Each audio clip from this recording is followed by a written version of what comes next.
Herb. Herb is a plant. I mean, herbs are good for everything.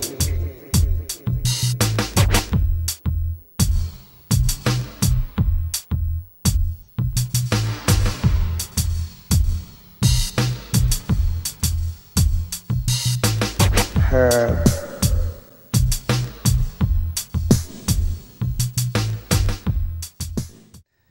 Hello, you made the trip to Eugene Cannabis TV, and you got DanK here, and my friend Mike out of Washington.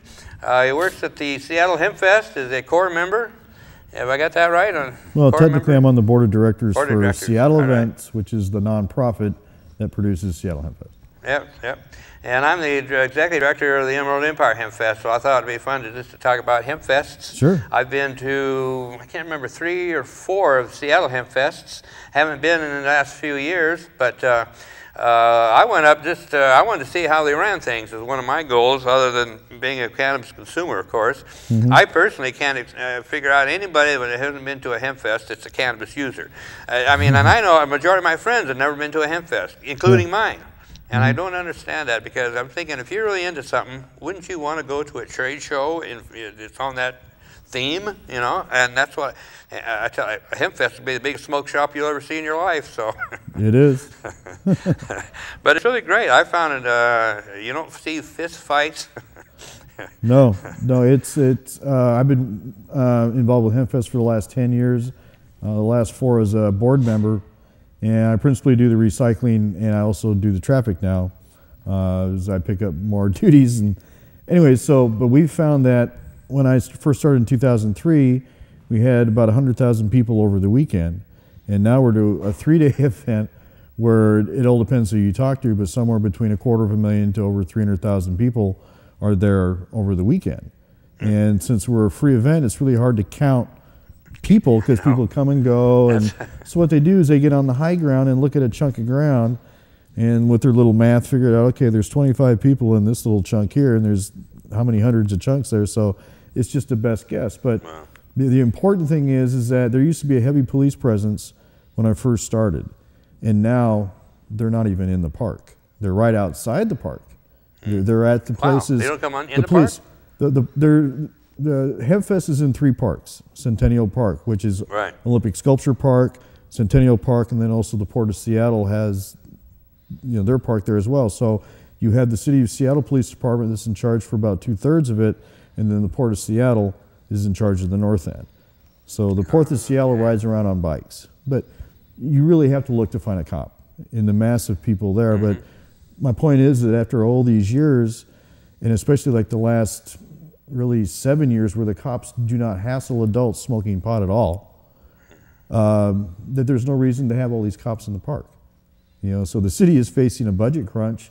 All these cops cost money, and in the state of Washington, the Commons is a very important thing in its community makeup. They want the public to be able to have a place where they can go and have a free speech event, because like your event, that's what we are about.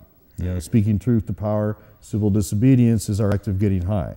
Even though we like to do it anyways, we're going to do it publicly for everybody to see, and for also to show the powers that be that we can get along fine, we can take care of each other, we don't cause problems. So 10 years later, the police aren't even in our park anymore. They handle the trouble areas, where the public meets the cars right outside the entrances. Wow. Because I know when I went, there'd be 3 or 4 abreast, walking down through there, but never bothered anybody. On horseback, one of the former core members of Seattle Hemp Fest told me that the officers up there actually looked forward to the Hemp Fest and volunteered to work there, because they knew that it would be easy duty and they would be fed well. It's easy overtime. The police set up usually their little mobile command center where they can have all their radios and feel nice and secure, and then they have a barbecue set up. So it's kind of fun. And McPeak. Vivian McPeak, yes. Vivian, I want to say Kevin. Vivian McPeak told me years ago that they hadn't always had a good relationship with the police, but they do now. They do now. And that's ironically is the way we were, because in 2004 and 5 we did not, or 2004 and going into 2005, we did not have a good relationship with the police, and it turned now we do, and so it's interesting because we follow the exact same thing, which is kind of irony because we followed we voted our hemp fest after Seattle. Right. To be free in the city park and the whole thing. And so it's interesting that we followed the same suit. And they told us in 2005 in our pre-event meeting at that morning of the first day, the officer that met with us gave me his card and he said, if you don't call us, we're not coming. Well, they didn't, I think we didn't. They always expect the worst. Marijuana use, pot use has got such a negative connotation to it that they automatically think that trouble's lurking right around the next corner, and so with Seattle Hemp Fest, it's been around, like I say, this will be our 21st year, and in 2004 they passed in the city of Seattle that possession of small amounts of marijuana was the lowest priority for law enforcement. It was passed by the voters. I can't remember the number what it was called, but 75, I think. Some number. I can't remember.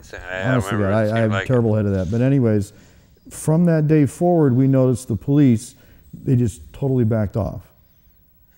There wasn't even any pretense of them trying to find young people doing the wrong thing. They kind of said, okay, adults, we're going to let you do this. We're going to stop sales, and we're going to stop juveniles, young people under 18, 21, that gray area from using, and so. But you have to throw a whole bunch of cops in there, and we've never had any trouble in there, but it just became hugely expensive. That's all overtime these cops are making. All the cops that work at, Mariner games, Seahawk games, Husky games, that's overtime for police. They put in for that. That's not their regular duty. The command staff, everything. But anyways, a terrible outlay of money really for no reason, because we've never had incidences that we have required the police to sit there and we need to protect the public here, because this crowd protects its own. This use of marijuana doesn't make people confrontational. And that's the irony of our event. We've always had to, we had to agree to a zero tolerance event in 2005, and we've tried to live by that ever since. And I told them from the very beginning that we would do the best we could, but we couldn't control the public. Sure. But anyway, the irony of it is, this is clear back to 2005. Here we are in 2012, and we've never had one single incident involving cannabis. Nothing. Nothing. It's just amazing. We were on the bike path the last 2 years, and I expected somebody to say something. Nothing, but it was. We try to tell people that if they're going to indulge, just to be cool and go down by the river, but not everybody was doing that. But at the same time, we never had any complaints, none. Right. Well, the only problem that we have as an event are just some of the volunteers, because like you, we were all volunteer event, and so we always just kind of say, hey, if you're going to, medicate, take your staff shirt off, please.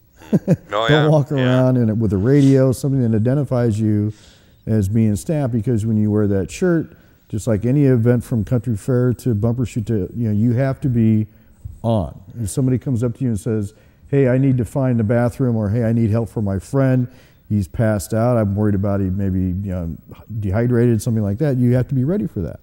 So that's the only really standard that we put on our volunteers. You do your shift, we love you. But if when you're done with your shift, don't walk around, proud to be wearing a Hemp Fest staff shirt and then smoke pot. Yeah, oh yeah. Yeah, and speaking of volunteers, that's part of why I wanted to bring this up and bring this in too. Speaking of volunteers, I encourage everybody to volunteer for any event you're interested in, but specifically, of course, the Hemp Fest. If you're going to Seattle, you can actually volunteer at the Seattle Hemp Fest, go up there and do your shift, and being from out of town, out of state. You can actually sign up online. They have a fantastic system for signing up and everything. Just go to hempfest.org. Yeah. Follow the links. Yeah, it's incredible. Try to make it as user-friendly as possible. Yeah, and in our case, you can go to our Hemp Fest, our Hemp Fest, but our website at emeraldempirehempfest.org, and you can download the volunteer application as well as the vendor application there for our Hemp Fest. Yeah. And we've got a really good staff now, and I've got some people now working with me that I've been to the caliber I've really been looking for. So we're going places now I've only dreamed about doing in the past. So things are really going to improve. I think this is going to be a stellar year. It is a big year. I mean, it's a big election year. If the rain doesn't hit us, it's really going to be, you know. Well, I mean, but it's going to be, and our event is after the end of the signature gathering session. So by that time, we'll know whether it's on. Let's see. Yeah. Well, not necessarily. I started to say we'll know whether it's going to be on the ballot by then, but we may not. It depends. I can't remember how long the state takes to come back, but anyway, it's going to be close. So hopefully probably we'll take know them a by while then. to certify that. Yeah, it will, but I'm not. Yeah, but anyway, it's going to be something to celebrate. And speaking of volunteers, how do you always get enough volunteers, or how does that work? No. We're always short. We always ask way more than we should of our core staff, the people that are there. Yeah, that's the way we meetings every month, doing the other meetings when we get close to get their crews all tightened up, but we ask a lot of people to do, many things. I know. When we went to 3 days, one of our core members was really upset because he said we were already asking people to do more than they should. No, we should ask them for working 2 days, and now we're asking people to work 3 days. And I know Seattle just went to 3 days, and you were telling me they had the same. Well, it's the same problem now, but it's just kind of exponentially gotten a little bit worse because we were asked to go to 3 days to dilute our crowds. Saturday was just getting to be unmanageable for everybody. So we said, okay, well, we'll do Friday. Well, one thing we're looking at is we've always just got the park for the 3 days of the event, but they're charging us a flat rate. So my staff brought up and said, well, why don't we just get the park for a day before and a day after, and that way we have a lot less pressure. Well, that's what we do. We have the park. So the same money. I'm going to look into that. Yeah, we're in the park. It takes us 10 days to set up and tear down. Yeah. Well, yeah. Well, our event, we tear down. We're supposed to be out of the park Sunday night by, I think, 10 o'clock. Yeah. And we shut down at 8, and I think it was like 3 a.m. usually is when we end up pulling out of there. Well, you can get out of the park. There's about 4 of us. Yeah. Well, every year it's the same thing. We get to that Wednesday, and you just got a handful of people, and most of them are just beyond being tired. They can't move. They're just sitting there waiting for everything to kind of get loaded up. Is it 6 o'clock yet? They're going to turn the sprinklers on at 6:30. You got to get everything off the ground, including these people.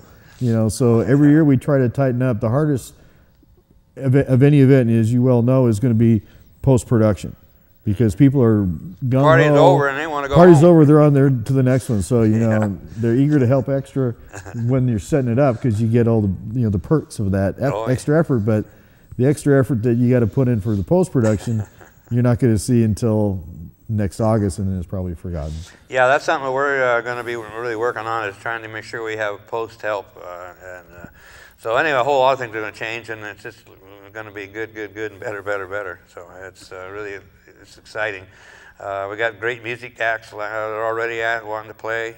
Good. So it's every year we have to turn down people. I hate to turn anybody down. That's why I'm looking forward to getting to Alton Baker Park at some point, and maybe we could have 2 stages, and so we could get more entertainment. Well, all I would say is just be careful, because you can get so big that you start running out of being able to produce the event. Oh, yeah. And that's where HempFest has gotten a problem, because we've got 5 stages, 1.5 miles of park, and 120,000 people. One thing that I'm a little concerned about this year is security, because I expect this to be big this year. So anyway, we wrap it up and get out of here. And so I appreciate Mike coming down from Seattle and visiting us down here and telling us what's going on up there. Good to see you again. Appreciate it. You bet. Thanks a lot. I mean, herbs are good for everything. Why these people who want to do so much good for everyone, who call themselves governments and this and that, why them say you must not use the herb? You see? And we check that and we can't find, we just see them just say, no, you mustn't use it because it make you rebel. Hello, you made it to Eugene Cannabis TV. You got DanK and my friend Reverend Will here, and we're here to talk about cannabis issues, educate, and have a good time in general. To be creative in our process is one of the things we were talking about just before we started today. We just had a friend in here, and we were doing a segment about the Hemp Fest and how we have them in 3 different cities within the Northwest that are known here, like the Hemp Stock in Portland and Seattle Hemp Fest, which has been ongoing for the longest time, and then the Eugene Hemp Fest, which is happening as well. And one of the things we were talking about is, why is it that when we're doing a free show and we have all these people traveling from all over and these people working so hard together, that we have such a hard time getting you excited to be there and to be part of the show? You're invited, just like here, to be part of the show. Bring us your energy, bring us your ideas, come and share with us so that we can put it out on the air. And they go, duh, it's just those two old guys again talking about pot. Let's get some new energy here as well as in the Hemp Fest. That's right, because the Hemp Fest, okay, if you volunteer, a lot of events charge admission. So you volunteer and you get in, maybe a free T-shirt, but you get in for free mainly. Well, our event is free already, so so it's kind of hard to get incentive for volunteers to get in free because they're already getting in free. And as far as T-shirts, we've only been able to do that 1 year financially. Hopefully we can do it this year. We're trying, so we can't guarantee it, but that is our goal. However, we do give everybody a laminate, which is actually considered a collectible. A lot of people like to collect them, but anyway, here's the thing that people don't think about. In fact, when Will started talking about this, and it dawned on me, I didn't mention that when I was talking to Mike. When you volunteer, you get a lot more bennies than what meet the eye. And when you start working with a bunch of other people that are volunteers, first of all, I've always said, what better group of people could you get with is a bunch of people that are willing to put in their time and to volunteer. You already got a great big bunch of people to begin with. So you meet a lot of great people, and we have backstage hospitality areas that you can have access to. We have the parties that you can help work at and help us organize and run. That can be a great time in the background, and just putting the party on is a great time. Well, one of the other things that we had talked about was how we'd like to do an exchange system with like Seattle, where we take a group of people or a couple groups of people and we send them up there. Some could be the workers that are creating the stages and stuff. Others could be people who are integral with what they call like their core group, being assistants, being gophers, so that we can actually see and learn from them in their process, and to ship a bunch of people up there to work, because sometimes people have a hard time getting from one place to another, especially with gas prices the way they are. So we're hoping that in our process that this is the kind of creative thinking that we're talking about, saying that, well, we'll work to send you 25 people, 2 crews, and maybe some will be in the kitchen and stuff, so we can see how your kitchen runs, see if we can pick up any ideas there that we would be able to utilize here that will help us. So, the whole thing is working together. We have a great area out here in the Northwest, having Oregon, Washington, Northern California. Being able to work together, the whole thing is, wouldn't it be nice if we could do a united legalization creation? That between California, Oregon, and Washington, we just say that we as states are saying, like we did when we initially came over here from England, that we're not going to put up with the federal government's crap anymore, and that they're lying in their inability to be able to be accountable for themselves. They have worked for years to find things that are wrong with marijuana, things that will hurt you, harm you, kill you. They haven't been able to come up with any of those reasons. Right now, for me, I am using a tincture that's a honey tincture that's been made by friends of mine, and for the first time in years, I have very little pain in my body when I do this. I don't have to do a major amount. And I do a little bit that under my tongue, and then I'll put it in coffee or tea or something and stir it up. And it helps me for hours during the course of the day. And we have people who swear by it as being able to sleep at night. And one of the biggest problems that we have is getting the proper recognition for how beneficial it really is. For sleep and for relaxing from the stress it's created. We have a whole world that all these different illnesses are exacerbated by stress, and the one thing that marijuana does for you more than anything else is to help you relax, unless you're caught up in your stress. If you're caught up in your stress, then sometimes that can overweigh what's going on and cause you to be more stressed. So there's side effects to every drug. But medical marijuana, the side effect of that is euphoria, and we can handle that. Euphoria in eating. So all these different illnesses that we have that could be helped by people being able to eat and to actually look forward to food, because most of these, cancer, dialysis, things working with chemotherapy, you do not have an appetite. Without an appetite, you have no energy. With no energy, how are you supposed to work? See, Will was a 90-pound weakling before he found pot. Actually, 6'3" and 145 pounds for most of my life. Now I'm up to 245, and I don't mind because I'm still moving it. It's okay. I can still dance. As long as I can dance, I'm all right. You can still shake that booty, huh? I love it. Yeah, it's one of those things. Some good music's one of the best things out there, other than the good bowl. Yeah. Oh, yeah.